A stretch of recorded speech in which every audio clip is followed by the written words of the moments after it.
Hello students, क्या हाल चाल हैं आप लोगों के। तो उम्मीद करता हूँ सब बढ़िया होंगे और मज़े कर रहे होंगे। तो आज हम लोग इस वीडियो में पढ़ने वाले हैं एक्सरसाइज 7.5 का introduction of chapter number 7 integrals of class 12th maths NCERT। तो क्या पढ़ने वाले हैं हम इसमें, है ना। तो इसमें हम लोग पढ़ेंगे students integration by partial fraction, integration technique by partial fraction, है ना। इंटीग्रेशन बाय पार्शियल फ्रैक्शन क्या है ये पार्शियल फ्रैक्शन, कैसे इसको अप्लाई करेंगे, क्यों अप्लाई करेंगे, कब अप्लाई करेंगे, सारी बात करेंगे। बट पहले बात करते हैं कि हमने अब तक पढ़ा क्या क्या है। तो 7.4 में हमने सिंपल जो स्टैंडर्ड डेरिवेटिव फॉर्मूले थे उनसे मिले हुए इंटीग्रल्स फॉर्मूले यानी कि स्टैंडर्ड इंटीग्रल्स हमने करे थे, है ना, डायरेक्ट फॉर्मूला बेस्ड। ठीक है जी। फिर हमने 7.2 में इंटीग्रेशन बाय सब्स्टिट्यूशन किया था, जहां पे हमने मेनली किस तरह के क्वेश्चंस किए थे, मेनली करे तो और भी तरह के थे बट मेनली किस तरह के किए थे, जब इंटीग्रैंड में फंक्शन और फंक्शन का डेरिवेटिव मौजूद होता था तब हम लोग फंक्शन को टी मान के काम कर देते थे। ठीक है। फिर हमने 7.3 एक्सरसाइज पढ़ी और 7.3 एक्सरसाइज में हमने मेनली इंटीग्रेशन कैसे किया, ट्रिग्नोमेट्रिक आइडेंटिटीज का इस्तेमाल करके, है ना। ट्रिग्नोमेट्रिक आइडेंटिटीज क्लास 11th में जो हमने ट्रिग्नोमेट्रिक आइडेंटिटीज पढ़ी थी उसका इस्तेमाल करके हम लोगों ने इंटीग्रेशन किया था। ठीक है। 7.4 में हम लोगों ने integration of some particular functions यानी कि जिसमें मेनली हमने 1/q types, 1/√q types, linear upon quadratic और linear upon under root quadratic, mainly इस तरह के फंक्शंस को हमने इंटीग्रेट करना सीखा था। करते क्या थे, simple completing the square method लगा के सिंपल हमारे पास जो क्वेश्चंस होते थे वो x² प्लस माइनस a² इस फॉर्म के हो जाते थे, या 1/√x² plus a minus a², है ना, इस फॉर्म के सिंपली इंटीग्रेशन आ जाते थे और हमारे पास फॉर्मूले तो होते ही थे। ठीक है ना। ओके, नाउ अब इंटीग्रेशन बाय पार्शियल फ्रैक्शन। तो मैं ये समेशन में हमेशा इसलिए करता हूं क्योंकि बच्चों को आगे जाने से पहले थोड़ा पीछे का ज्ञान पता होना चाहिए कि भाई क्या क्या चल रहा है। ठीक है ना, हर चीज सिस्टमेटिक तौर पे चलनी चाहिए। चलो बच्चों, तो इंटीग्रेशन बाय पार्शियल फ्रैक्शन, ये इंटीग्रेशन हम लोग कब यूज करते हैं, जब हमारे पास प्रॉपर रैशनल फंक्शन होता है। प्रॉपर रैशनल फंक्शन, ये प्रॉपर रैशनल फंक्शन, सबसे पहले तो बात करते हैं रैशनल फंक्शन क्या होता है। Rational function simple px upon qx, where px क्या हो सकता है, px और qx क्या होंगे, पॉलिनोमियल्स होंगे, है ना, पॉलिनोमियल्स इन x। तो ये क्या है, पॉलिनोमियल्स है, पॉलिनोमियल्स इन x, पॉलिनोमियल इन x। ये सीटी लग रही है भाई कहीं को, है ना, किसी के घर में खाना बन रहा है चलो खैर कोई बात नहीं। सो पॉलिनोमियल इन x, ठीक है ना। नाउ अब हर पॉलिनोमियल की एक डिग्री होती है, ठीक है ना, हाईएस्ट पावर ऑफ x। तो जब ऊपर वाले की डिग्री यानी कि degree of px, numerator function की जो डिग्री है वो less than degree of qx होगी, तब हम इसको प्रॉपर रैशनल फंक्शन कहेंगे। फॉर एग्जाम्पल अगर हम बात करें तो जैसे x+1 अपॉन x²+1, ठीक है। तो ये प्रॉपर रैशनल फंक्शन हो गया। तो ऐसे केसेस में हम लोग इंटीग्रेशन बाय पार्शियल फ्रैक्शन लगाते हैं। अब अच्छा, कोई बच्चा अगर ध्यान दे तो वो कह सकता है कि सर अगर आप बहुत ही ध्यान से देखो तो सर आपने ये केस जो हमें पढ़ाया था पहले, ये भी तो प्रॉपर रैशनल फंक्शन है। हाँ,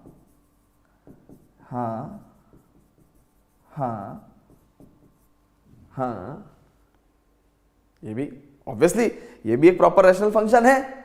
तो सर जब हम ऑलरेडी टेक्निक पढ़ ही चुके हैं 7.4 में, तो हमें 7.5 क्यों पढ़ा रहे हो। अरे बुड़बक, ये एक type of proper rational function है। प्रॉपर रैशनल फंक्शन तो ऐसा भी हो सकता है ना कि ऊपर क्वाड्रेटिक होगा और नीचे क्यूबिक फंक्शन होगा, ऊपर क्वाड्रेटिक और नीचे क्यूबिक होगा, तब क्या 7.4 का फॉर्मूला इस्तेमाल करोगे, नहीं ना। तो इसलिए ये सभी प्रॉपर रैशनल फंक्शन के लिए टेक्निक हमारे पास है। और L/Q वाले क्वेश्चन भी इस टेक्निक से पार्शियल फ्रैक्शन से ज्यादा आसान से हो जाते हैं, ज्यादा आसानी से हो जाते हैं, है ना। जब हम इसको सीख लेंगे तो हम लोग तो L/Q वाले टाइप के क्वेश्चंस को 7.4 के मेथड से करेंगे भी नहीं, ठीक है ना। तो इसलिए हमें क्या करना है, प्रॉपर रैशनल फंक्शन जब जब हमारे पास होगा प्रॉपर रैशनल फंक्शन, तो हम लोग क्या करेंगे बेटा, इंटीग्रेशन बाय पार्शियल फ्रैक्शन इस्तेमाल करेंगे। अच्छा जी, ठीक है। चलो जी, अब आगे बढ़ते हैं, बात करते हैं क्या होगा जब इम्प्रॉपर रैशनल फंक्शन होगा। सर इम्प्रॉपर रैशनल फंक्शन जब होगा तो क्या करेंगे। सबसे पहले तो ये इम्प्रॉपर रैशनल फंक्शन क्या है भाई। अगर इम्प्रॉपर रैशनल फंक्शन है, इम्प्रॉपर रैशनल फंक्शन है, ठीक है, इम्प्रॉपर रैशनल फंक्शन है, तो इम्प्रॉपर रैशनल फंक्शन को ये किस तरह का फंक्शन होगा, इसमें px/qx होगा और डिग्री ऑफ px जो है वो कैसा होगा, वो बराबर भी हो सकता है और बड़ा भी हो सकता है डिग्री ऑफ qx से।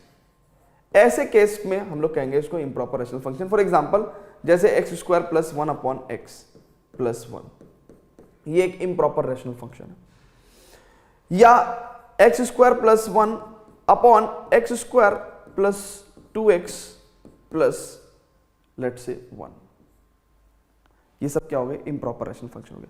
तो सर ऐसे फंक्शंस को कैसे इंटीग्रेट करेंगे जो इम्प्रॉपर रैशनल फंक्शन होंगे। तो बेटा कुछ भी नहीं करना, इम्प्रॉपर रैशनल फंक्शन जब जब आपके पास होंगे, इम्प्रॉपर रैशनल फंक्शंस जब जब आपके पास होंगे, आप डिवीजन करोगे और उसको प्रॉपर रैशनल फंक्शन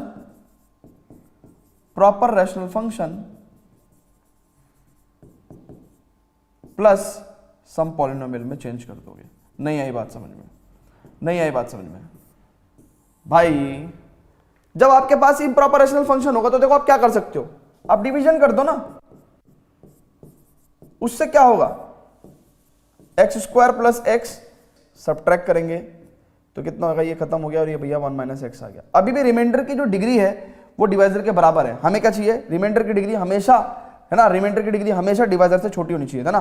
तो ये हमने यूक्लिड्स डिवीजन एल्गोरिथम और डिवीजन एल्गोरिथम बताया था कि dividend is equal to divisor into quotient plus remainder, है ना जी, बताया था ना। और हमने एक बात बताई थी आपको क्लास 9th में पॉलिनोमियल्स में कि भाई डिग्री ऑफ रिमाइंडर या तो 0 होती है या degree of remainder always less than degree of divisor होती है ना, ये बात आपको बताई थी। तो इसका मतलब अभी एक बार और डिवीजन करना पड़ेगा, एक छोटी छोटी सी बात बतानी पड़ती है बच्चों को, है ना। बच्चे नहीं तो घबरा जाते हैं कि सर एक बार और डिवाइड क्यों किया। सो खैर -1 टाइम चलेंगे तो इसका मतलब कितना हो गया, ये -x हो गया और ये -1 हो गया। नाउ सब्ट्रैक्ट करेंगे तो ये कितना हो गया भैया, ये तो कट गया और ये 1 और +1 2 हो गया, ठीक है ना। तो इसका मतलब क्या है, कि हम लोगों ने x² + 1/x + 1 को कैसे लिख देंगे, क्वोशिएंट यानी कि x - 1 plus remainder upon divisor यानी कि 2/x + 1। अरे सिंपल यार, जैसे कि हम लोग क्या करते थे, हम लोग सिंपल 6 को अगर हम लोग 3 से या फिर लेट्स से 6 को अगर हम लोग 4 से डिवाइड करेंगे तो 4 × 4, ठीक है ना, और ये बचा 2, तो इसका मतलब 6/4 को हम लोग क्या लिख सकते हैं, 1 + 2/4। सिंपल वही काम किया हमने ना। हो हमने देखो हमने क्या करा, हमने इम्प्रॉपर रैशनल फंक्शन को एक polynomial function plus proper rational function के तौर पे लिख दिया है, ठीक है ना। तो जब है ना, तो ये सब चीजें हटा रहा हूं मैं आपको, ये सब चीजें मैं हटा रहा हूं। तो इसका मतलब जब क्या होगा, जब इम्प्रॉपर रैशनल फंक्शन होगा आप उसको डिवीजन करके sum polynomial plus proper rational function की फॉर्म में ले आएंगे। और एक बार अगर ऐसा हो गया तो आप देखो पॉलिनोमियल का इंटीग्रेशन भी आपको आता है और प्रॉपर रैशनल फंक्शन का इंटीग्रेशन आप यहां से कर देंगे, ठीक है। क्लियर है, यहां तक की बात क्लियर है। क्वेश्चंस करेंगे और अच्छे से क्लियर होगा, ठीक है ना। चलो जी, तो इतनी इंफॉर्मेशन आप लोग सभी नोट कर लो। नाउ अब ये पार्शियल फ्रैक्शन करके इंटीग्रेशन करते कैसे हैं, इसके बारे में जानते हैं। होता क्या है, कुछ नहीं है, एक टेक्निक है ये पार्शियल फ्रैक्शन डीकंपोजिशन। ये करता क्या है, पार्शियल फ्रैक्शन डीकंपोजिशन ये करता क्या है, इसका काम क्या है। ये क्या काम करता है, ये प्रॉपर रैशनल फंक्शन को दो या दो से अधिक टुकड़ों में तोड़ देता है, यानी कि सम ऑफ सिंपल रैशनल फंक्शंस के फॉर्म में तोड़ देता है, ठीक है ना। ये दो या दो से अधिक सिंपल रैशनल फंक्शन के फॉर्म में तोड़ देता है, जिससे कि क्या हो जाता है, इंटीग्रेशन आसान। सिंपल रैशनल फंक्शन का मतलब क्या हुआ कि भैया इजीली इंटीग्रेबल रैशनल फंक्शंस। तो क्या करता है ये पार्शियल फ्रैक्शन डिकम्पोजिशन टेक्निक क्या करती है, जो हमारे प्रॉपर रैशनल फंक्शन होते हैं उनको तोड़ देती है दो या दो से अधिक सिंपल रैशनल फंक्शन में, और इनका इंटीग्रेशन हमें आता ही है, तो हम लोग आराम से कर देते हैं, ठीक है ना। चलो जी, तो बात करते हैं स्टूडेंट्स आगे। चलो जी, तो अब कैसे होता है, देखो जैसे मैं आपको कुछ फॉर्म ऑफ रैशनल फंक्शन लिखवा देता हूं, प्रॉपर रैशनल फंक्शन लिखवा देता हूं, ठीक है ना। तो ये partial fraction decomposition technique, form of proper rational function, ठीक है ना। तो पार्शियल फ्रैक्शन डिकम्पोजिशन टेक्निक क्या करेगी मैं बता देता हूं। जैसे फॉर एग्जांपल मान के चलो कोई एक्सप्रेशन है, उसमें डिनोमिनेटर में नॉन रिपीटेड लीनियर फैक्टर्स हैं। नॉन रिपीटेड मतलब ये अलग अलग लीनियर फैक्टर्स हैं। तो क्या करेगी, इसका जो पार्शियल फ्रैक्शन फॉर्म है वो क्या आएगा, पार्शियल फ्रैक्शन फॉर्म क्या आएगा। देखो जी, थोड़ा सा दिमाग लगाओ। हमने कहा कि भैया ऐसे आएगा a/x - a, ठीक है ना, प्लस b/x - b। होगा क्या, जब एलसीएम लोगे तो यहां पे भी एक लीनियर फंक्शन आएगा a × x - b, b × x - a, यानी कि कोई लीनियर फंक्शन होगा, तो इसका मतलब ऊपर क्या होने वाला है, एक लीनियर फंक्शन होने वाला है। अब देखो a और b क्या है, रियल नंबर्स हैं। a और b क्या है, रियल नंबर्स हैं। और a और b और रियल नंबर्स हैं, तो आपको भी पता है कि जब a और b रियल नंबर्स है, मान लो 2 है ना, 2/x - a का इंटीग्रेशन बड़ा आसान काम है। Logarithmic log 2 log modulus x - a + c। तो इसीलिए देखो ये प्रॉपर रैशनल फंक्शन दिख किस तरीके का रहा था, और इसकी पार्शियल फ्रैक्शन फॉर्म ने हमने ऐसे लिख दिया, और अब ये इजीली इंटीग्रेट हो जाएगा। आपको याद रखना है, ठीक है ना। अच्छा, मान के चलो ऐसा होता कि भैया कोई रिपीटेड लीनियर फैक्टर होता, यानी कि ऐसा रिपीटेड लीनियर फैक्टर होता, तो क्या होता, हम इसको ऐसे लिखेंगे a/x - a plus b/x - a का होल स्क्वायर। अब आप भी फील कर सकते हैं कि भैया यहाँ एलसीएम लेके x - a का होल स्क्वायर आएगा, तो यहाँ पे x - a प्लस b, ठीक है ना, यानी कि कोई लीनियर फंक्शन होगा, है ना। तो जब भी रिपीटेड लीनियर फैक्टर हो तो आप क्या करोगे, डिनोमिनेटर में एक बार उसकी 1 पावर, फिर एक बार उसकी 2 पावर, ऐसे करके उसको पार्शियल फ्रैक्शन डिकम्पोज करेंगे, है ना, याद करेंगे, ठीक है ना।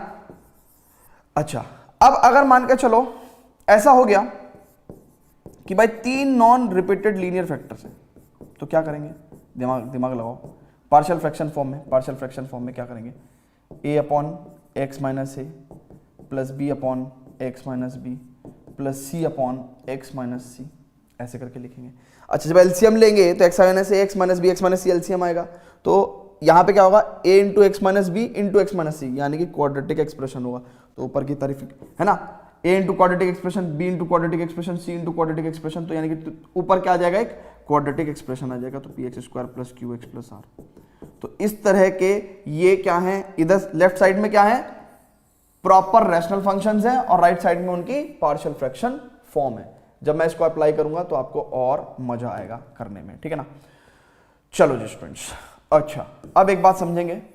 मान के चलो ऐसा कुछ होता, कैसा कि भैया एक फैक्टर तो रिपीट कर रहा है, दूसरा फैक्टर रिपीट नहीं कर रहा है, तो क्या होगा, कोई बात नहीं, a/x - a, है ना, फिर b/x - a²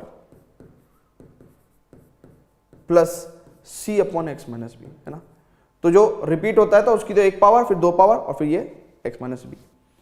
अच्छा, अब यहां पे एलसीएम ले लोगे तो क्या हो जाएगा, x - a² b, इसका जब एलसीएम लोगे तो x - a² × x - b, यानी कि a इंटू क्या आ जाएगा, जब एलसीएम लोगे तो a × x - a × x - b।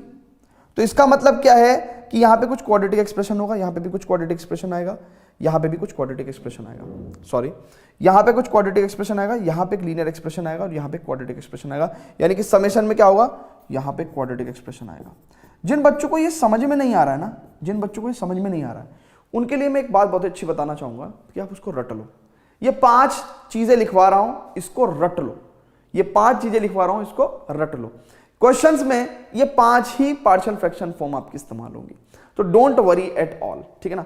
जिनको समझ में आ रहा है वो तो करते ही रहेंगे, ठीक है ना। ओके जी, नाउ अब मुझे इसको थोड़ा सा ऊपर लेना पड़ेगा, थोड़ी सी जगह खड़ी करनी पड़ेगी, है ना। चलो जी, ठीक है।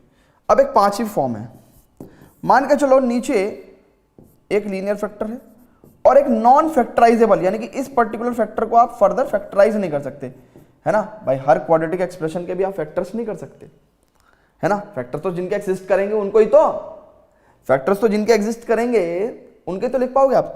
तो ये नॉन फैक्टराइजेबल फर्दर, है ना, ये नॉन फैक्टराइजेबल क्वाड्रेटिक एक्सप्रेशन है। तो अब क्या होगा, यहां पे हम लोग इसको लिखेंगे a upon x minus A, अच्छा, और यहां पे हम लिखेंगे b upon X square plus B x plus C, अच्छा।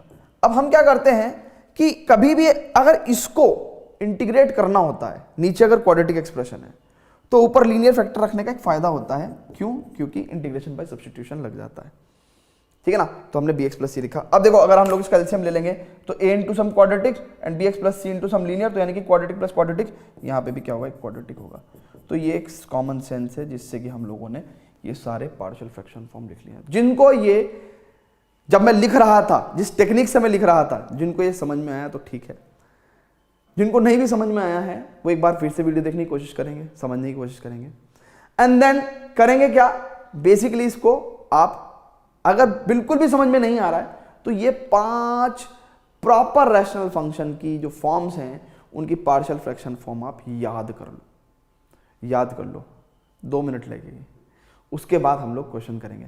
तो देखो आप जब याद करोगे तो 10% आपको याद हो जाएगा, 20% आपको याद हो जाएगा, लेकिन जब आप क्वेश्चन सॉल्व करना शुरू करोगे तो आपको ये पूरा 100% याद हो जाएगा, ठीक है ना। चलो जी स्टूडेंट्स, तो आगे बढ़ते हैं। So this is the introduction, it is enough, बस 2 पेज का इंट्रोडक्शन है। फिर से समराइज करा देता हूं। हमने सिंपल क्या बात करी है कि भाई ये integration by partial fraction technique है। इसमें हम क्या करते हैं, हम प्रॉपर रैशनल फंक्शंस को इंटीग्रेट करते हैं। प्रॉपर रैशनल फंक्शन का मतलब क्या है कि px upon qx type function होगा और डिग्री ऑफ px जो है वो डिग्री ऑफ qx से कम होगी, यानी कि न्यूमरेटर की डिग्री डिनोमिनेटर से कम होगी, जैसे फॉर एग्जांपल दिस, ठीक है ना।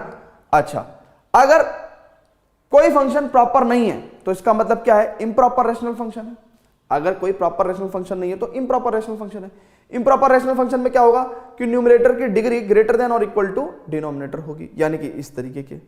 अब अगर कभी इम्प्रॉपर रैशनल फंक्शन हो जाए तो क्या करना है ना, आपको सिंपल डिवीजन करना है और डिवीजन करके उसको चेंज कर देना है किसमें, polynomial plus proper rational function में, ठीक है ना। तो पॉलिनोमियल का इंटीग्रेशन आप जानते ही हैं, प्रॉपर रैशनल फंक्शन का इंटीग्रेशन यूजिंग पार्शियल फ्रैक्शन हो जाएगा। अब ये प्रॉपर रैशनल फंक्शन तो आ गए हमारे पास, है ना, इधर से भी और इधर से भी।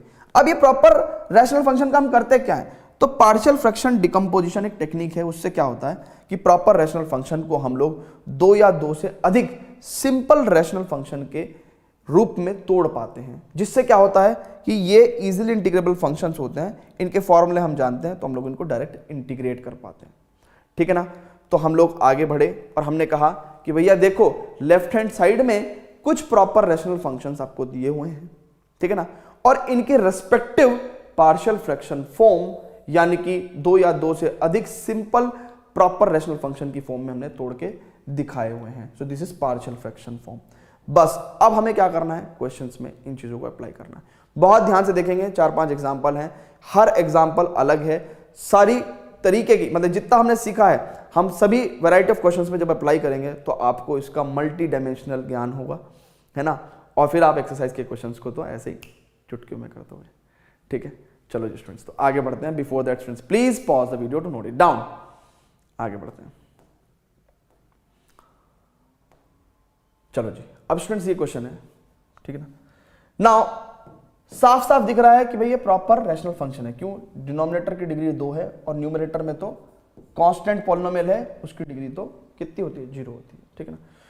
सो अब आप बहुत ध्यान से देखेंगे कि भाई हमने क्या करा, हमने इसको पार्शियल फ्रैक्शन फॉर्म में तोड़ना चाहा। करने को हम इसको ऐसे भी कर सकते थे, कैसे, 1/q dx टाइप में, लेकिन अब हम 7.4 में नहीं है, ये तो हमें आता ही है ना, तो इसको इससे क्यों करना क्वेश्चन को। अब हमें इसे ऐसे करना है, 1/x+1 x+2। तो हमने क्या किया भैया, a/x+1 प्लस b/x+2 ऐसे लिख लिया, ठीक है बच्चों, ठीक है। नाउ अब एक बात बहुत ध्यान से सुनेंगे, बहुत ध्यान से सुनेंगे कि क्या होगा, एलसीएम जब हम लेंगे तो हमारे पास ये आएगा,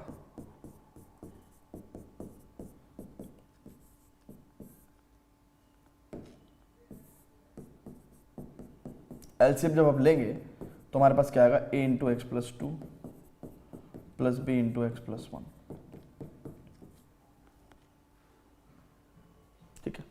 नाउ इसका मतलब on comparison we can write that 1 is equal to a into, denominator तो खत्म हो गया, तो a×x+2 प्लस b×x+1, ठीक है। अब बहुत ही ध्यान से, मैं एनसीईआरटी वाली टेक्निक नहीं बता रहा हूं, मैं दूसरी टेक्निक बता रहा हूं। आप क्या कर सकते हो, अब आपका उद्देश्य क्या है, a और b निकालना।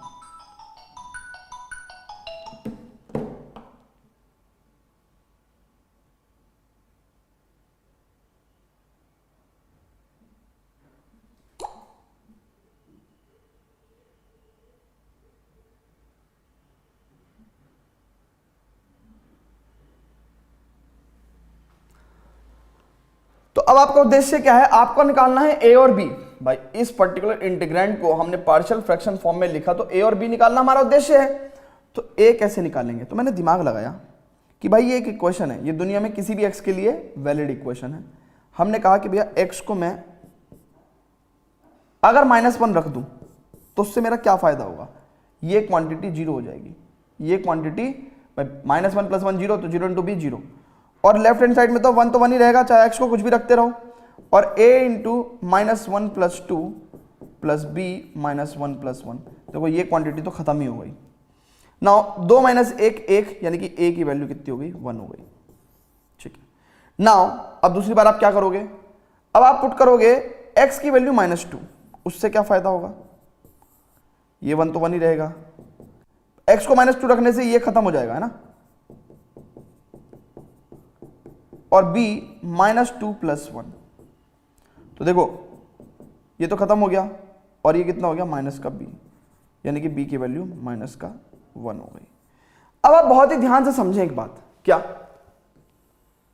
बहुत ही ध्यान से समझें एक बात कि आपने क्या करा, आपने बेसिकली देखो अगर बहुत ध्यान से, तो आपने क्या कर दिया, इस 1/x+1 और x+2 को आपने किस फॉर्म में लिख दिया, a, यानी कि a कितना है आपका 1 है, तो 1/x+1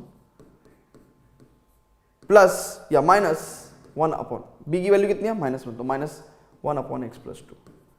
देखो जादू हो गया, जादू हो गया।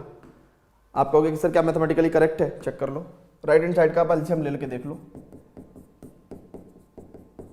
है ना, डिनोमिनेटर का, तो कितना होगा यहाँ पे x+2 और -x-1, तो ये खत्म हो गया, 2 में से 1 गया, 1 बचा, तो 1/x+1 x+2 आ गया वही।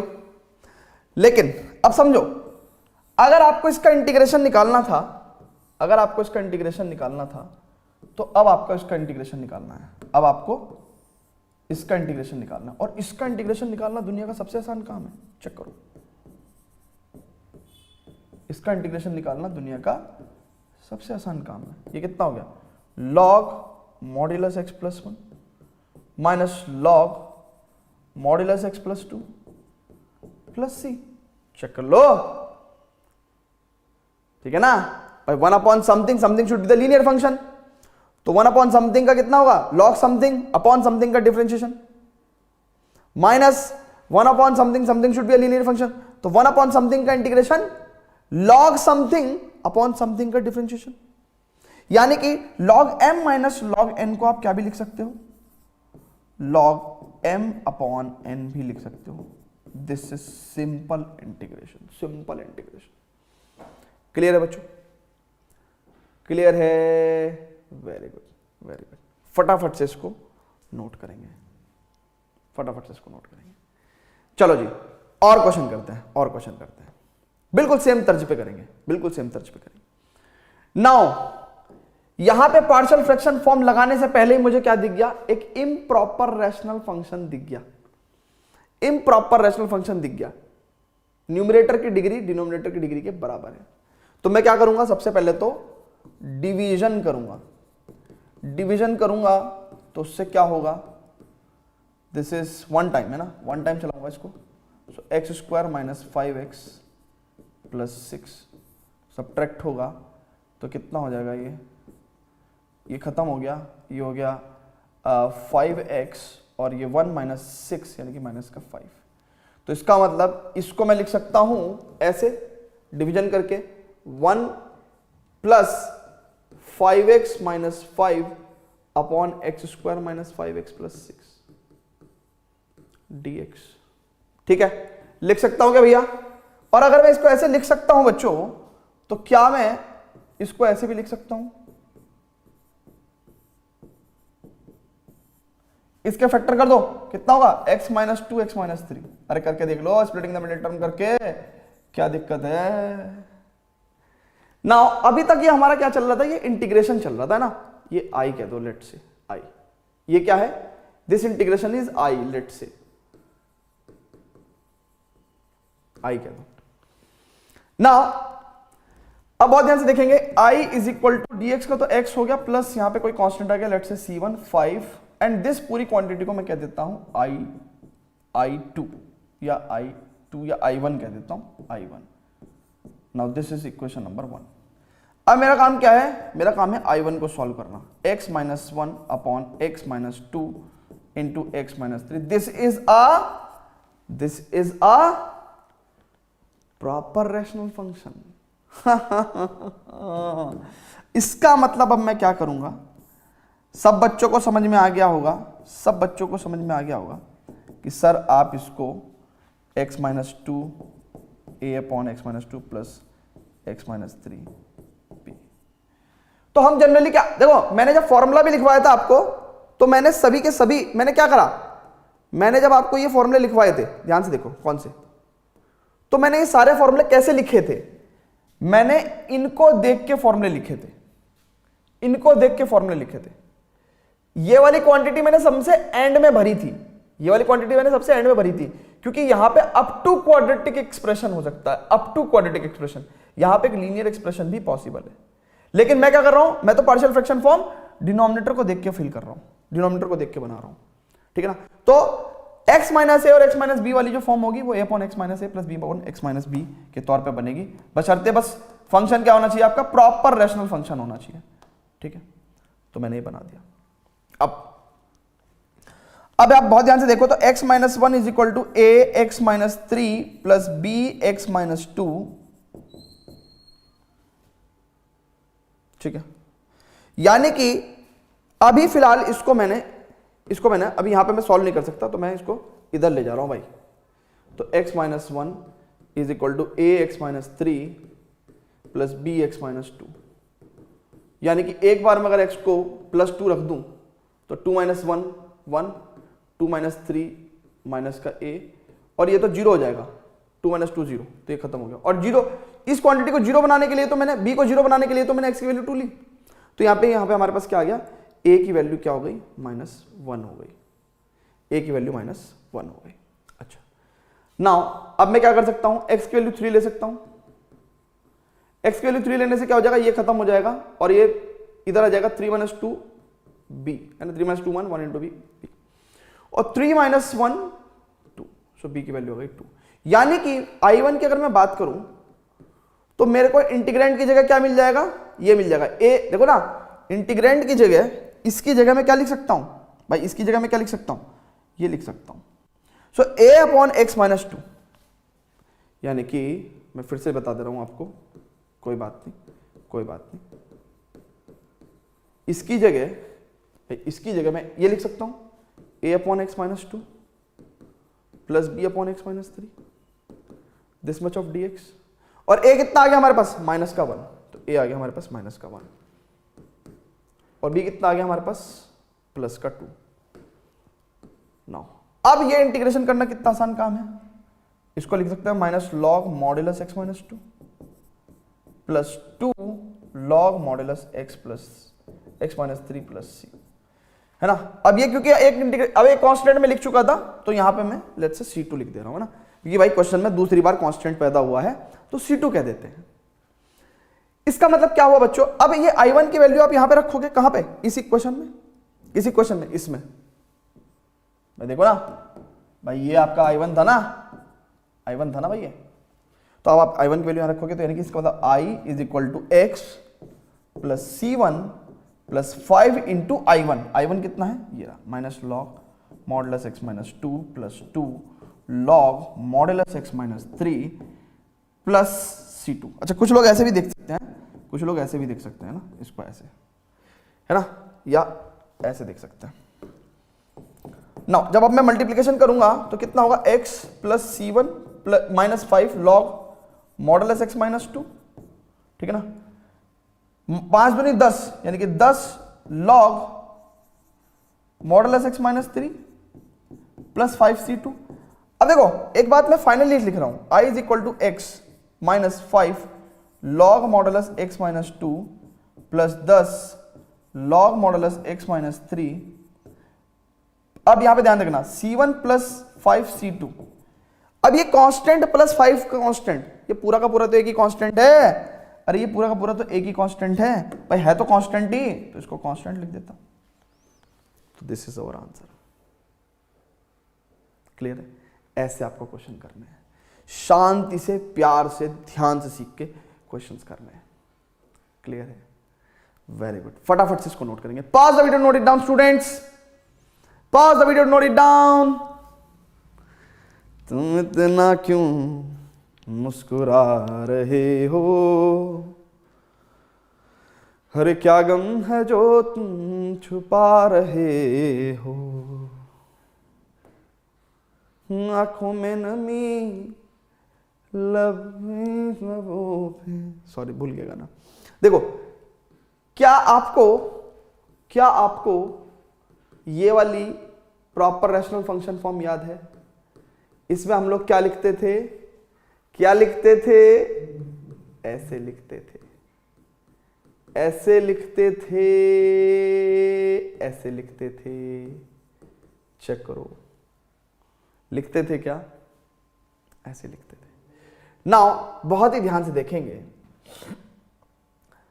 अब हमने यहां पे क्या लिखा था, हमने कहा था भैया कि अगर एलसीएम ले लोगे तो यहां पे ax minus a into x minus b, यानी कि यहां पे सम क्वाड्रेटिक फंक्शन हो सकता है, बट मैंने ये फॉर्म इसको देख के लिखी, ये तो अप टू क्वाड्रेटिक हो सकता है, अप टू क्वाड्रेटिक, लीनियर भी हो सकता है, कांस्टेंट भी हो सकता है, तो हमने यहां पे लीनियर है तो कोई दिक्कत नहीं है, मैं तो फॉर्म्स नीचे वालों को देख के लिखता हूं। यानी कि जब मेरे को एक बार फॉर्म क्लियर है, यानी कि इसका मतलब तो आप ये भी कह सकते हो ना कि भाई इन क्वेश्चंस को भी करने से पहले सर हमें ये वाली फॉर्म ध्यान आनी चाहिए थी, हाँ जी आनी चाहिए थी, इन क्वेश्चन को करने से पहले तुम्हें बिल्कुल ये वाली फॉर्म याद आनी चाहिए,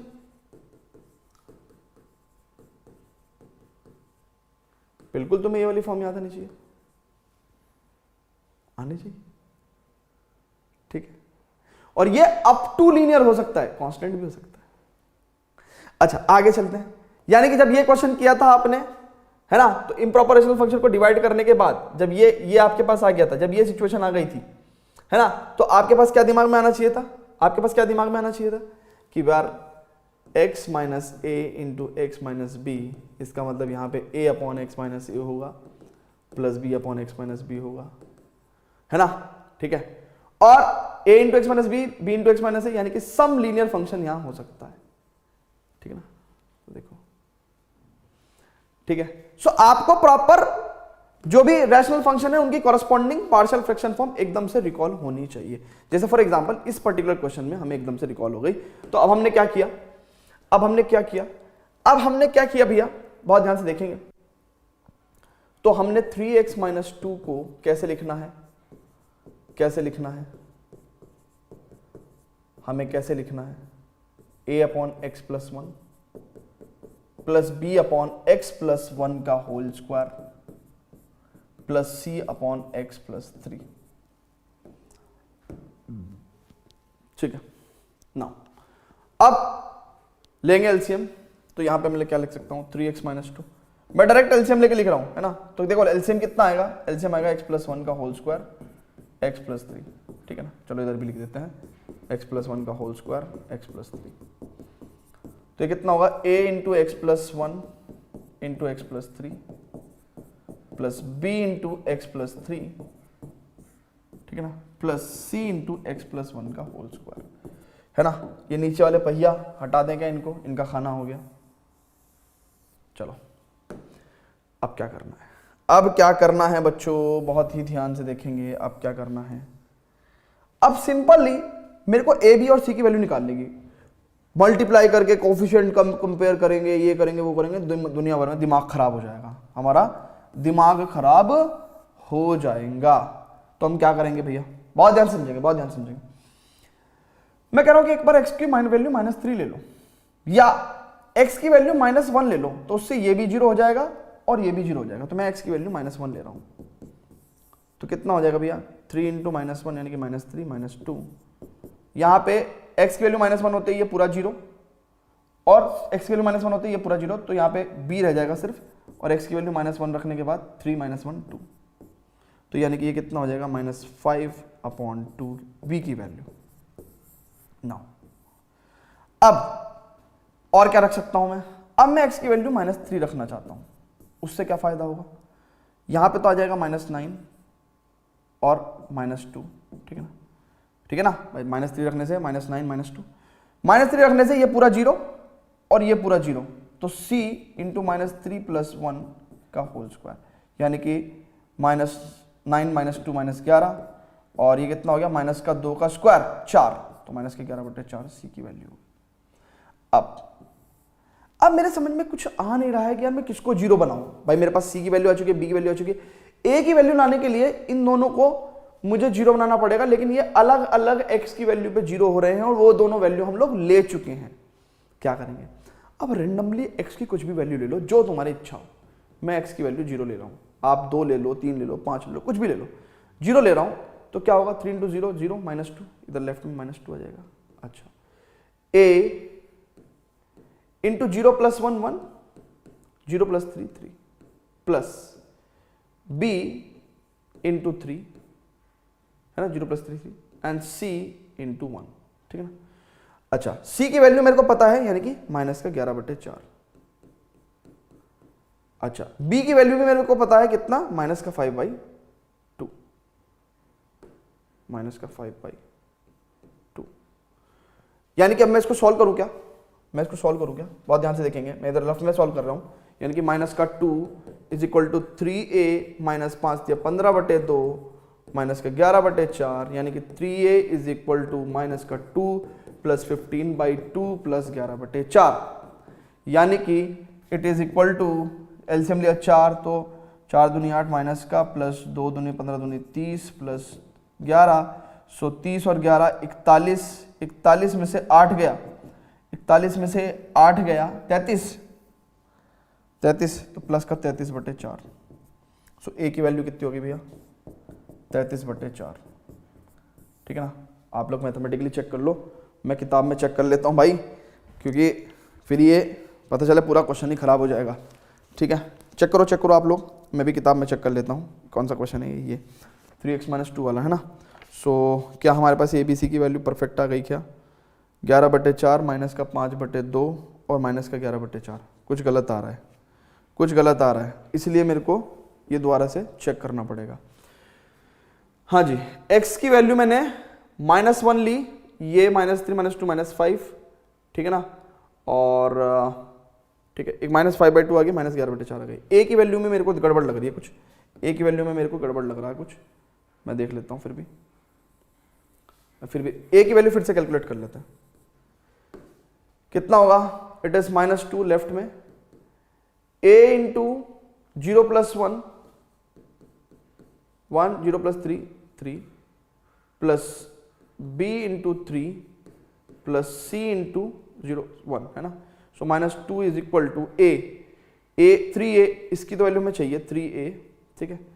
अच्छा, और प्लस b कितना है, b कितना है माइनस का 5/2 इंटू 3 एंड प्लस c कितना है, c इज -11/4। तो इसको कैलकुलेट कर लेते हैं भाई, वैल्यू रख देते हैं।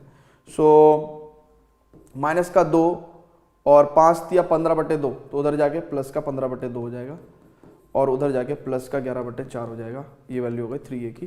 सो इसका मतलब कितना हो गया, ये 4 दूनी 8 माइनस का और 30 प्लस 11, तो ये हो जाएगा 3a की वैल्यू। दैट मीन्स 30 और 11 41 में से 8 गया 33/4 इज इक्वल टू 3a और 3 से ये कट गया 1। हाँ, तो पहले भी सही आया था हमारा, बस हमने थोड़ा सा उसको 3 से नहीं काटा है ना, तो कोई दिक्कत नहीं। तो a की वैल्यू कितनी होगी भैया हमारे पास, 11/4 हो गई। ठीक है, इसको हटा देते हैं। नाउ अब क्वेश्चन को सॉल्व करते हैं, है ना। अब क्वेश्चन को सॉल्व करते हैं। नाउ अब क्या होगा, बहुत ध्यान से देखोगे, हमारा जो इंटीग्रेशन था उसको, उसमें क्या था, बेसिकली यही तो इंटीग्रेशन था हमारा, और इसकी जगह हम लोग क्या लिख सकते हैं, ये a/x+1। So a 11/4 upon x+1 plus b is what -5/2, ठीक है ना, 1/x+1 का स्क्वायर प्लस c यानी कि -11/4 1/x+3, this much of integration, है ना। सो अब बहुत ध्यान से देखेंगे तो कितना हो जाएगा, ये 11/4 log मॉडुलस x+1 -5/2, अच्छा 1/x+1 का होल स्क्वायर, समथिंग का स्क्वायर यानी कि समथिंग की पावर -2 + 1। सो इसको जब आप करोगे ना आराम से, तो आपके पास क्या आ जाएगा, -2 + 1 यानी कि -1, तो पावर नीचे आ जाएगी यानी कि x+1, है ना, और नीचे भी -2 + 1 आके यहाँ पे प्लस हो जाएगा, तो 1/x+1, ठीक है, कर लेना आराम से, इंटीग्रेशन कर लेना। माइनस का 11/4 log modulus x+3 plus c, है ना। So this is our answer. कुछ लोगों को अभी भी दिक्कत होगी, क्या दिक्कत होगी कि सर आपने जो है ये एकदम से डायरेक्ट कर दिया। बेटा क्या दिक्कत है, देखो ना, फिर से देख लेते हैं, देखो बहुत ध्यान से समझो। आप ऐसे समझो, 11/4 integration 1/x+1 dx minus 5/2 integration 1/x+1 का होल स्क्वायर dx। और आपको इतना फास्ट इंटीग्रेशन करना ही पड़ेगा, क्योंकि अगर आप इन छोटी छोटी चीजों में लंबा इंटीग्रेशन करोगे ना, तो आपका काम नहीं चलेगा। तो 1/समथिंग, समथिंग का लीनियर फंक्शन, तो log मॉडुलस समथिंग और समथिंग का डिफरेंशिएशन 1, ठीक है, -5/2। अब यहां पे 1/समथिंग का स्क्वायर, समथिंग क्या है, एक लीनियर फंक्शन है ना, ध्यान रखना। तो 1/समथिंग का स्क्वायर, तो समथिंग की पावर -2 + 1। अब देखो ना, ध्यान से देखो, अगर मैं 1/x+1 का होल स्क्वायर करूंगा, तो आप क्या करोगे, अगर आप ऐसे करते रहोगे जिंदगी भर, है ना, x+1 को t लेंगे तो dx = dt होगा, तो ये हो जाएगा 1/t² dt, तो फिर आप t की पावर -2 + 1/-2 + 1 लोगे, प्लस c, तो इसका मतलब आप -1/t + c लिखोगे, तो -1/x+1 का whole square x+1 -1/x+1 + c लिखोगे। ऐसे करोगे तो जिंदगी बीत जाएगी। तो इसको करने का क्या तरीका है कि भैया यार समथिंग क्या है, एक लीनियर फंक्शन है, समथिंग क्या है, एक लीनियर फंक्शन है, यानी कि डिग्री उसकी कितनी है, 1 है। तो समथिंग की पावर -2 + 1 अपॉन -2 + 1 अपॉन, यानी कि अपॉन में समथिंग का डिफरेंशिएशन यानी कि 1 प्लस c, यानी कि कितना हो गया ये, -1/x+1 + c।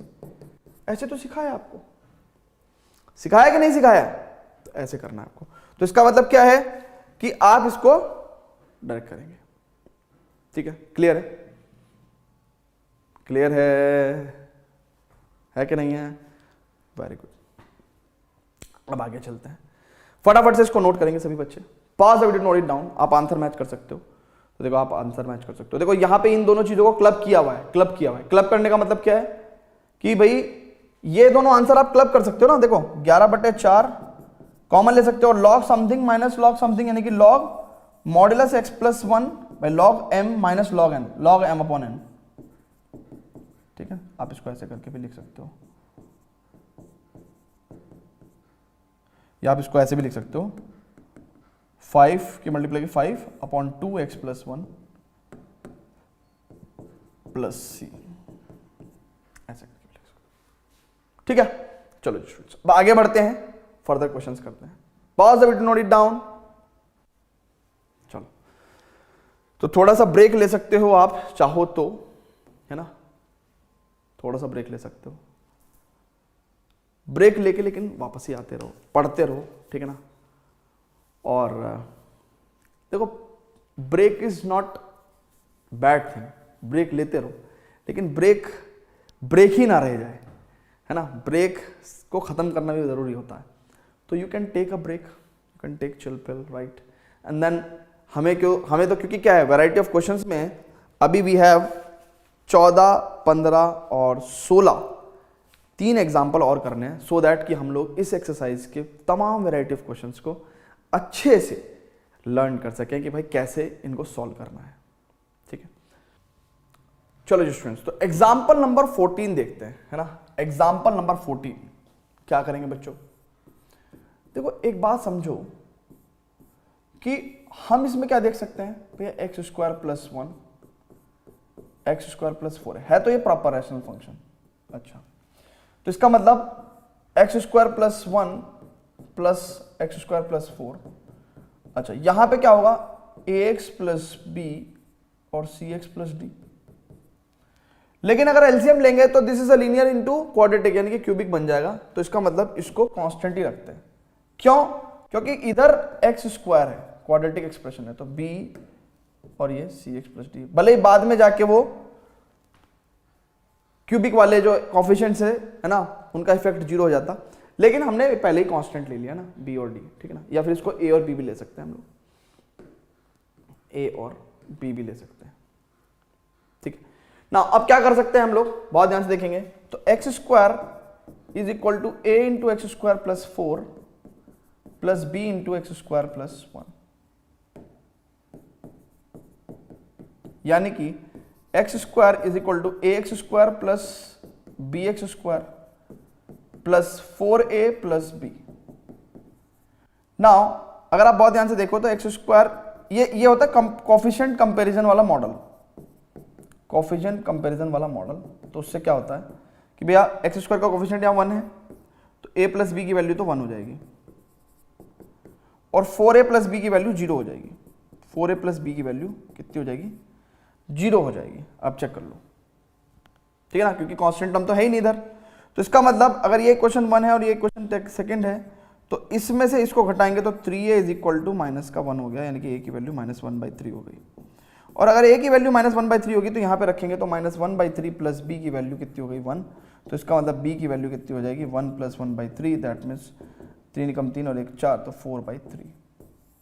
यानी कि इस इंटीग्रेशन को हम लोग किस फॉर्म में लिख सकते हैं, अगर आप देखो तो a upon X square plus 1, यानी कि -1/3 x square, a upon X square plus 1, यानी कि a की वैल्यू तो बाहर ले ली हमने, 1 upon X square plus 1 dx, plus b कितना है 4/3 1 upon X square plus 4 dx।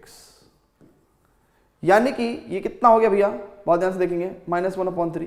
क्या मैं इसको लिख सकता हूं 1/a tan inverse x upon a plus 4/3 1/a, a कितना है यहां पे 2, tan inverse x upon 2 plus c। यानी कि what will happen, -1/3 tan inverse x plus यहां पे 2/3 tan inverse x plus x upon 2 plus c। तो this is one way of solving this question, ठीक है ना, one way of solving this question. तो you can find out कि इन्होंने answer क्या दे रखा है, 3 log। अच्छा ये गलत आंसर है बेटा, है ना, ये किसी और क्वेश्चन का आंसर दे दिया, ये किसी और क्वेश्चन का आंसर दे दिया। Let me just check it the NCERT में क्या आंसर दे रखा है। सो एनसीईआरटी में इसका आंसर दे रखा है -1/3 tan inverse x plus 2/3 tan inverse x upon 2 plus c, ठीक है ना। So this is one way of solving this particular question. लेकिन हम इसका दूसरा मेथड भी ट्राई करेंगे। क्यों? क्योंकि ऐसे हमने ये इजीली सॉल्व कर दिया। समटाइम्स देयर में बी सिचुएशन कि हम लोग बहुत इजीली सॉल्व ना कर पाए, तो उसका एक ऑल्टरनेट टेक्निक क्या है।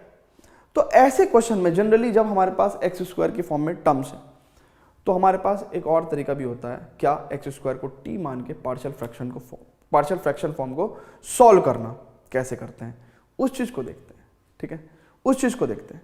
तो इसका मतलब क्या है, एक बार इसको नोट कर लेंगे। Pause the video, note it down, pause the video, note it down. चलो जी, अब आगे देखते हैं क्या करना चाह रहे हैं। उसमें बेसिकली क्या होगा, ये जो हमने काम किया ना, ये जो हमने काम किया, इसका तरीका चेंज हो जाएगा, इसका तरीका चेंज हो जाएगा, इसका तरीका चेंज हो जाएगा, है ना। देखो, इसका तरीका चेंज हो जाएगा, इसका तरीका चेंज हो जाएगा। हम क्या कह रहे हैं, ध्यान से देखेंगे। हमने कहा भैया टेम्परेरीली एक्स स्क्वायर को टी पुट कर लो, उससे क्या होगा, ये चीज T upon T plus 1 into T plus 4 हो जाएगी। और उससे हम क्या कर सकते हैं, ए अपॉन टी प्लस 1। तो अब पार्शियल फ्रैक्शन को सॉल्व करना बड़ा आसान हो जाएगा। यहां पे ऐसे करके पार्शियल फ्रैक्शन को सॉल्व करना आसान हो जाएगा। चेक कर लो, पार्शियल फ्रैक्शन फॉर्म को सॉल्व करना बड़ा आसान काम हो जाएगा। कैसे, देखो, तो t is equal to a t plus 4 plus, अभी वहां पे जैसे हमने कोफिशिएंट्स को कंपेयर करके काम किया ना, तो ऐसे करके हम लोग क्या कर सकते हैं, इजीली पार्शियल फ्रैक्शन फॉर्म निकाल सकते हैं। कैसे, देखो, t की वैल्यू -4 लोगे तो क्या हो जाएगा, ये खत्म, यहाँ -4 और यहाँ पे माइनस का कितना, -4 + 1 माइनस का 3, यानी कि b की वैल्यू 4/3 आ गई। ठीक है, और उसके बाद फिर क्या करेंगे, जब t की वैल्यू -1 ले लोगे तो -1 और ये कितना हो जाएगा 3a और ये 0 हो जाएगा, तो a की वैल्यू -1/3। तो इसका मतलब क्या हो गया, फाइनली हमारे पास एक्सप्रेशन क्या आ गया, a अपॉन टी प्लस 1 यानी कि -1/3, है ना, t प्लस 1, ठीक है, प्लस b यानी कि 4/3 1/t प्लस 4। यानी कि इसके बाद हमारे पास ये इंटीग्रेंड किस फॉर्म में आ गया, -1/3 t प्लस 1, t कितना है हमारा, एक्स स्क्वायर। तो हमने इंटीग्रेशन पे सब्स्टिट्यूशन नहीं किया, सिर्फ पार्शियल फ्रैक्शन फॉर्म को सॉल्व करने के लिए हमने क्या कर लिया बेटा, हमने एक्स स्क्वायर को t पुट किया था। अब देखो सिंपल यही आ गया हमारे पास, अब हमारे पास सिंपल यही आ गया और उसको हम इंटीग्रेट कर सकते हैं। तो जो भी मेथड आपको इजी लगे, अच्छा लगे, उसको एब्जॉर्ब कर लो। ये भी अच्छा है, वो भी अच्छा है, ये भी इजी है, वो भी इजी है। ठीक है, चलो जी स्टूडेंट्स, तो आगे अब हमारे पास 2 एग्जांपल और हैं, 15 और 16, इसको खत्म करेंगे and then we will proceed to the exercise 7.5। But before that students, please pause the video to note it down. ठीक है, ओके स्टूडेंट्स, आगे चलते हैं। एग्जाम्पल नंबर 16 कैसे करोगे इसको, एग्जाम्पल नंबर 16 को कैसे करोगे, है ना, थोड़ा सा सोचा करो। अच्छा, ये 16 आ गया क्या, oh my god, where is 15, where is 15, ओहो हो, इसीलिए वो लफड़ा हुआ है, इसीलिए लफड़ा हुआ है, हा, इसलिए ये आंसर तो दे रखा है पर एग्जाम्पल 15 है नहीं। चलो मैं लिख देता हूं एग्जाम्पल नंबर 15। वाह वाह, क्या बात है, क्वेश्चन नहीं है पर आंसर है। एग्जाम्पल नंबर 15 लिख देता हूं मैं। एग्जाम्पल नंबर 15 में वो कहता है 3 sin 5 - 2 into cos 5 upon 5 minus cos square 5 minus 4 sin 5 d5। बहुत ध्यान से देखेंगे स्टूडेंट्स, जब हम किसी क्वेश्चन को देखते हैं तो सबसे फर्स्ट अप्रोच क्या है कि कभी भी उसका सॉल्यूशन नहीं देखना चाहिए। एक 12वीं क्लास के बच्चे को मैथ्स में किसी भी क्वेश्चन को सॉल्व करने के लिए कम से कम ग्रेटर एटलीस्ट 10 मिनट तक, या मतलब मैं कहूंगा कि भैया सॉल्यूशन देखने की जो टाइम लिमिट है वो 10 मिनट है, 10 मिनट, ठीक है ना। आप सॉल्यूशन तब देख सकते हो, है ना, जब आपने कम से कम 10 मिनट उस क्वेश्चन को सॉल्व करने की कोशिश करी हो, कम से कम 10 मिनट, तब भी नहीं होता तो सॉल्यूशन देखो, ठीक है।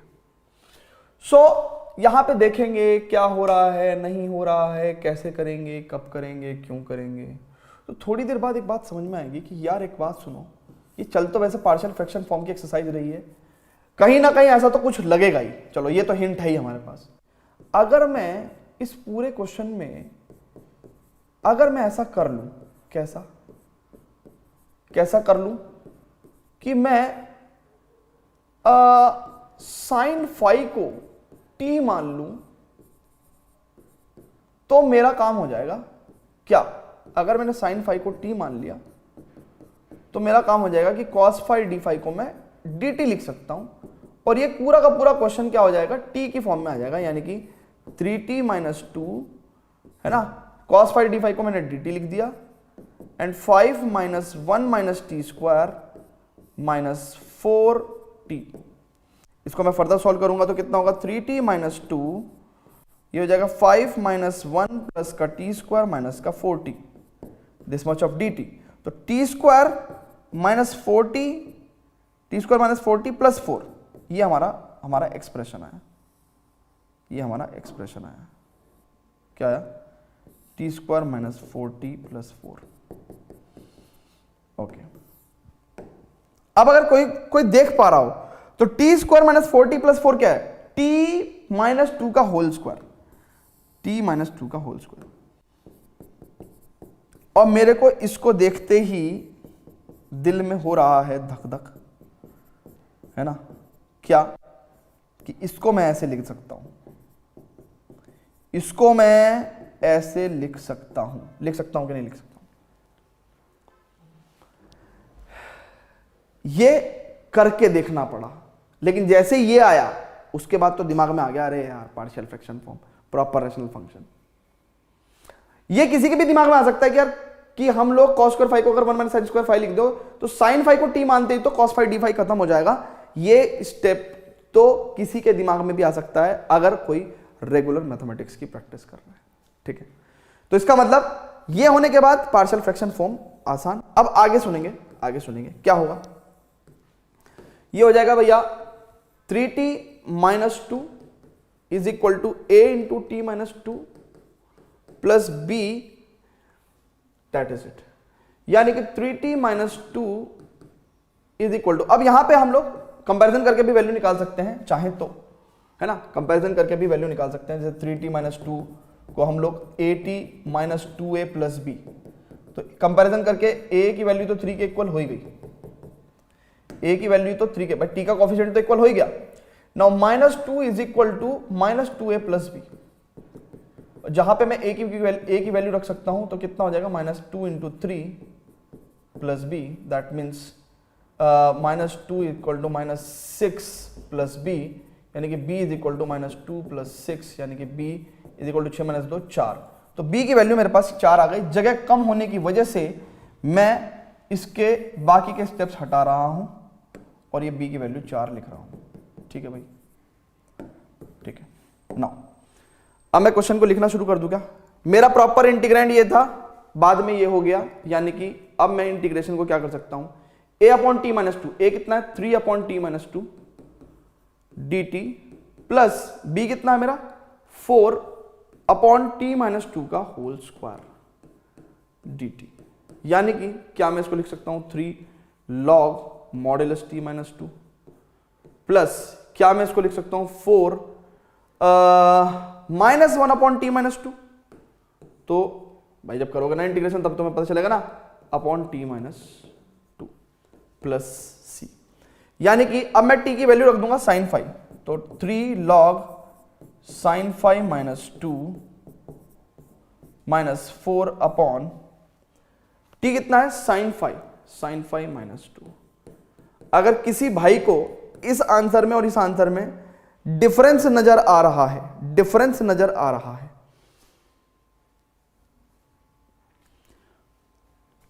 तो मामला कुछ गड़बड़ है। देखो एक बात सुनो, जिंदगी में साइन फाई की वैल्यू कभी भी 1 से ज्यादा नहीं हो सकती। तो अगर मैं माइनस कॉमन ले लूं तो वो यानी कि अगर मैं माइनस कॉमन ले लूं, मतलब साइन फाइव माइनस टू तो एक नेगेटिव क्वांटिटी है, बट मैं 2 माइनस साइन फाइव लिख दूंगा तो भी क्या बिगड़ जाएगा, लेकिन मेरे को मॉडुलस लगाने की जरूरत नहीं पड़ेगी। क्यों? क्योंकि 2 minus sine five is always positive. हालांकि इतना कुछ घुसने की जरूरत नहीं है कि भाई एनसीईआरटी के आंसर से आपको आंसर मिलाना है, यहां पे माइनस कॉमन ले लोगे तो आपका आंसर मिल जाएगा। लेकिन मैं कह रहा हूं कि इस आंसर को मिलाने की कोई जरूरत नहीं है, मैथमेटिकली आपका आंसर यहां तक बिल्कुल परफेक्ट है, ठीक है ना। वो तो हमने इसको देख के बताया कि भाई देखो ये ऐसा आ गया है, बट 2 माइनस साइन फाइव जिंदगी में हमेशा पॉजिटिव, क्योंकि साइन फाइव की मैक्सिमम वैल्यू 1 हो सकती है, तो 2 माइनस साइन फाइव हमेशा पॉजिटिव, ठीक है ना। और देखो ना modulus sine five minus two, भाई अगर कभी तुम मॉडुलस a माइनस बी लिखो तो वो तो मॉडुलस b माइनस ए के इक्वल होगा ही ना, ठीक है ना। सो मॉडुलस 2 माइनस साइन फाइव, और 2 माइनस साइन फाइव को तो मॉडुलस की जरूरत ही नहीं है, तो आपने 2 माइनस साइन फाइव भी मॉडुलस के लिख दिया, ठीक है ना।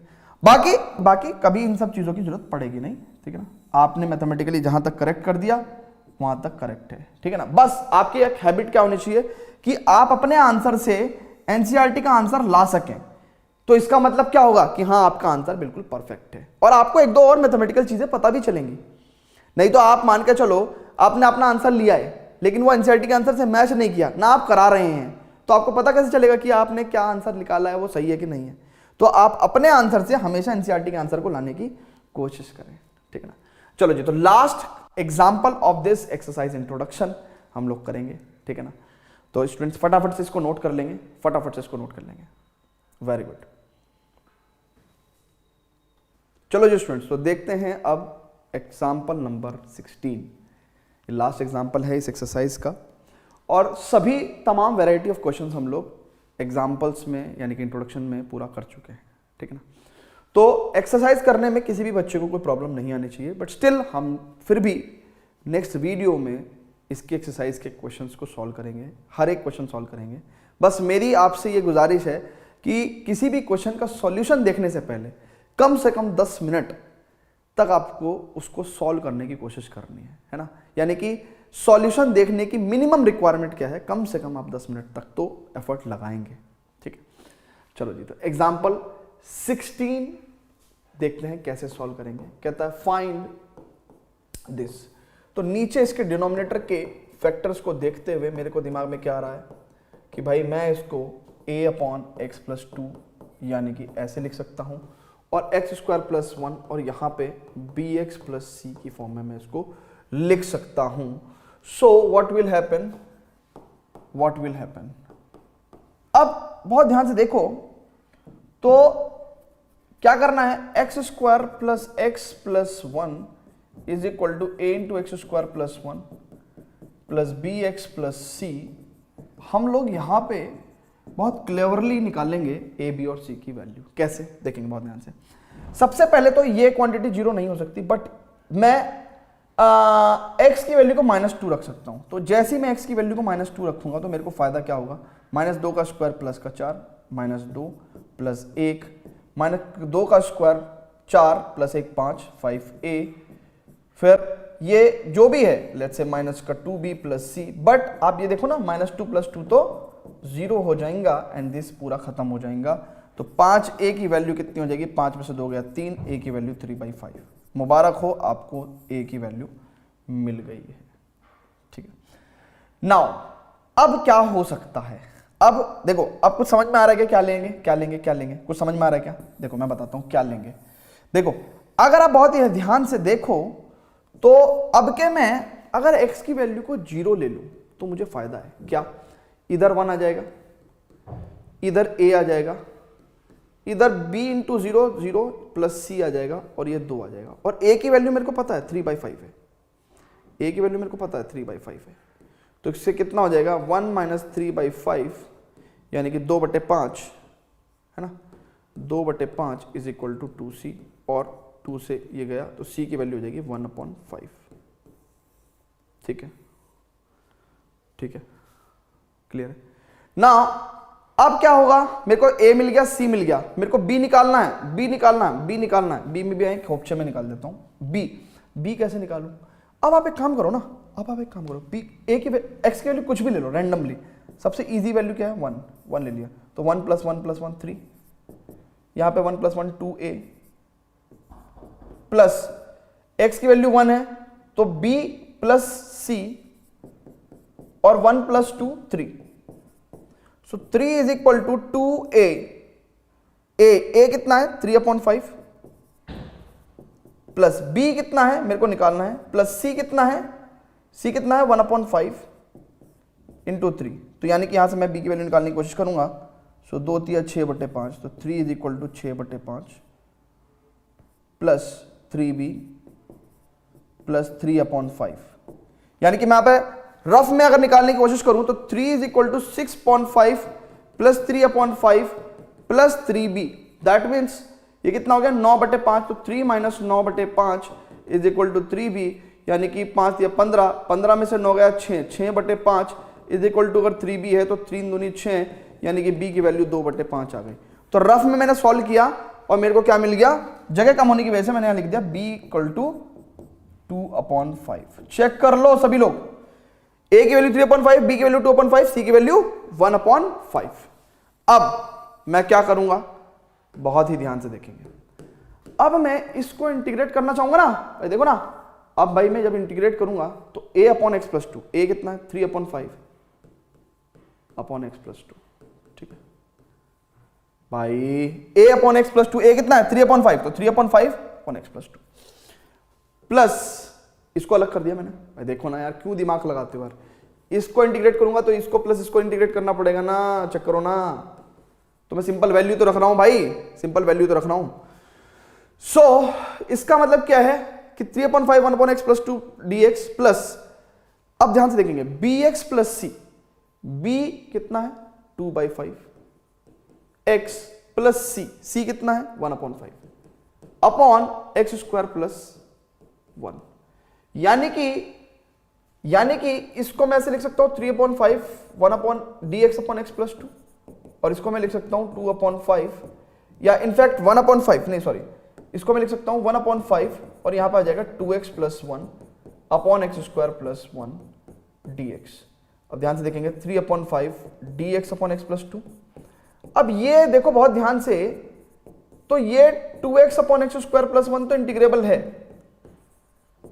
बट इसको मेरे को तोड़ना भी पड़ा, 1/x² + 1 करके लिखना पड़ा। क्यों? क्योंकि मैं इसको इजीली इंटीग्रेबल फॉर्म में लाना चाहता हूं। देखो ना, अब ये सिंपल इंटीग्रेशन बाय सब्स्टिट्यूशन से सॉल्व हो जाएगा, उसका हमें डायरेक्ट फॉर्मूला पता है, अदरवाइज पहले कैसे करते इंटीग्रेशन, नहीं कर सकते थे। इसका मतलब क्या है कि 3/5 यहां पे लिख दूंगा मैं log मॉडुलस x + 2, यहां पे मैं क्या लिख दूंगा 1/5, देखो इसको t मानोगे तो 2x dx dt हो जाएगा, तो ये कितना हो जाएगा log मॉडुलस t, यानी कि log what it is x² + 1 plus 1/5, this is tan inverse x, 1/a tan inverse x upon a कितना 1 है, तो 1/1 यानी कि tan inverse x + c, that's it, simple. 3/5 log modulus x + 2 plus 1/5 log modulus x² + 1 plus 1/5 tan inverse x + c, ठीक है, कर दिया हमने। तमाम चीजें हमने डिस्कस करी हैं इंटीग्रेशन बाय पार्शियल फ्रैक्शन में, जो कि हमारे सिलेबस में है, एनसीईआरटी में है, बोर्ड में आने वाले क्वेश्चंस हैं, सभी तरह के चीजें हमने कर लिया है। देखो किसी भी चीज की कभी कोई लिमिट अगर हम पुश करेंगे तो हमें नेक्स्ट टाइम कुछ और मिलेगा, कुछ और मिलेगा।